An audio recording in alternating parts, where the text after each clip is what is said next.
Doces veganos são ruins? Doces veganos são mais caros? Ou então, Débora, na minha cidade não tem público para doces veganos. Essas são algumas das 3 frases que eu mais escuto a respeito do universo da confeitaria vegana. E hoje eu vim aqui para acabar de vez com essa história.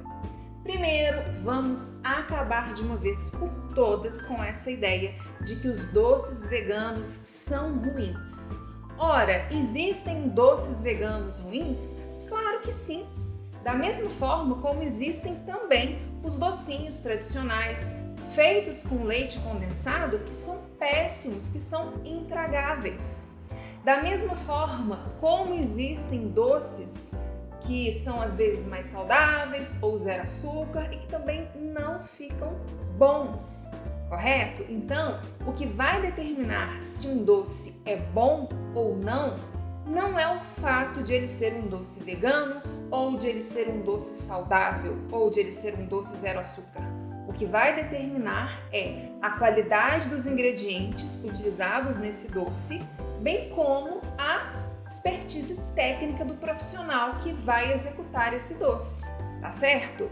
Eu já comprei sim muitos doces veganos que eram sim intragáveis, da mesma forma como eu também já consumi muitos docinhos feitos com leite condensado tradicional que não eram bons. Ou então feitos com essas misturas prontas que a indústria coloca no mercado para facilitar a vida das confeiteiras, para baratear os custos, né? Com muita gordura hidrogenada, com aquele sabor industrializado que é realmente intragável, tá certo? Então vamos parar com essa história de nivelar tudo por baixo. Eu tenho certeza que você já consumiu um doce tradicional com leite condensado que era muito ruim e nem por isso você saiu falando para todo canto que doce feito com leite condensado é ruim, tá? E aí eu quero falar aqui a respeito também de uma época em que os doces veganos eram mais comumente comercializados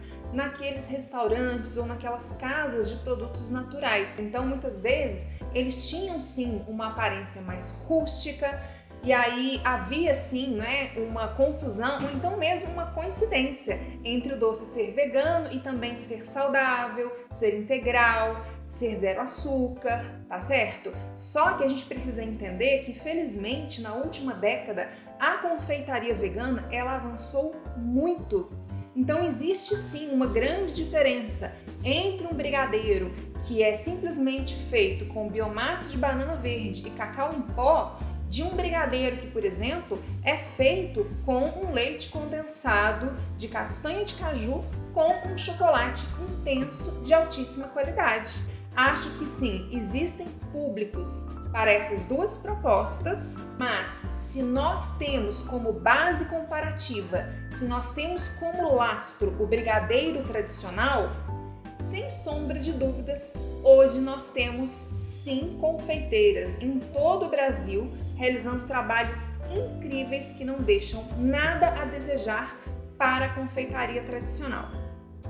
E se tudo isso que eu te falei ainda não te convence, eu vou deixar aqui na tela alguns comentários, alguns depoimentos das minhas clientes nos últimos meses, nos últimos anos, porque ninguém melhor do que quem paga os meus boletos para dizer se os meus doces, que são doces veganos, são bons ou não.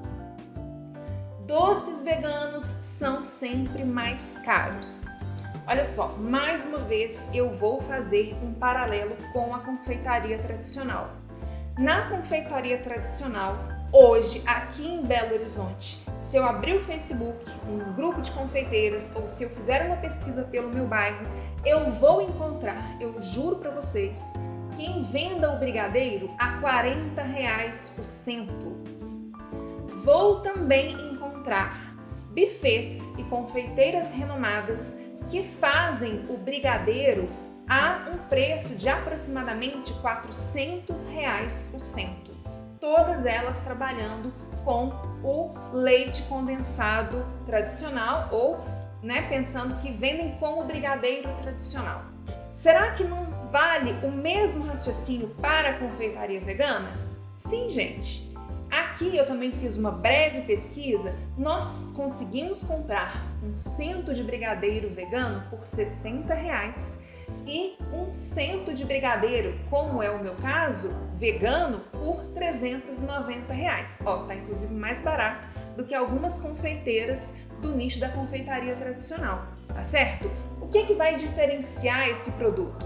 Ora, tudo aquilo que a gente vai comprar, a gente sempre avalia diversos critérios que não é somente o preço, isso vale para tudo, isso não é só para o brigadeiro, correto? Então, no caso do brigadeiro, a gente precisa pensar sim nos ingredientes que vão nesse brigadeiro, correto? Porque é completamente diferente você comprar um brigadeiro feito com leite de aveia, às vezes com um espessante, um amido, de repente uma biomassa, ou um brigadeiro feito com um leite condensado de castanhas, utilizando um chocolate intenso, né? Usando o mesmo exemplo que eu falei agora há pouco, correto? E aí, não só essa questão dos ingredientes, mas outros elementos também impactam sempre no preço, gente. A embalagem, a localização onde está aquela confeitaria, né? A facilidade que esse profissional te entrega para você comprar os produtos dele. Então, esses valores de caro e barato, eles não são absolutos em nenhum contexto, muito menos para confeitaria. E aí, quando eu dou aqui os exemplos, tanto do brigadeiro tradicional quanto do brigadeiro vegano e inclusivo, um que sai de R$60 e outro que chega a R$390, isso é indicativo para a gente de que existem possibilidades de trabalho para diferentes realidades e diferentes públicos. E aí, não é porque é vegano que necessariamente o produto vai ser caro. Isso depende de vários outros fatores e dentro deste leque enorme a gente consegue sim fazer as nossas escolhas também para o nosso posicionamento de mercado. Ah, Débora, na minha cidade não tem público para produtos veganos.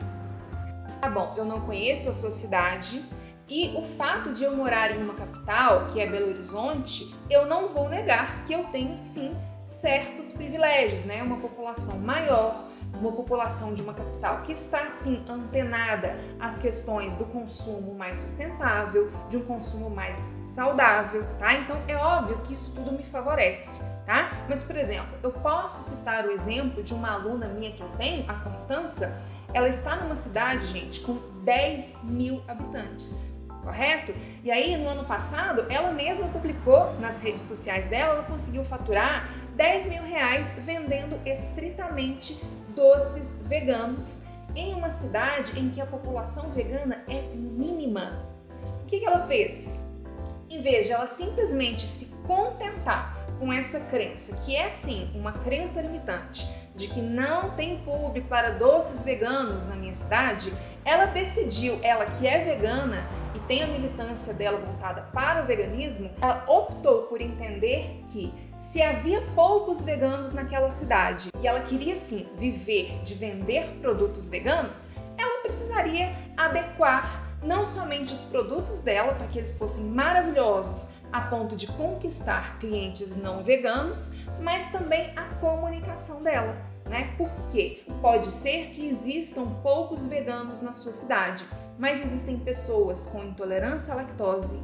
Ela percebeu que é cada vez maior o número de pessoas preocupadas com um consumo mais sustentável, mais natural e mais saudável.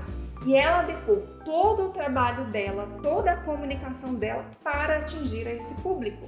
E ela já conseguiu ter uma loja de porta aberta e ela já vive muito bem e cada vez melhor, né? Fazendo cursos, sempre se aprimorando para viver do sonho dela, que é a gastronomia vegana, tá bom?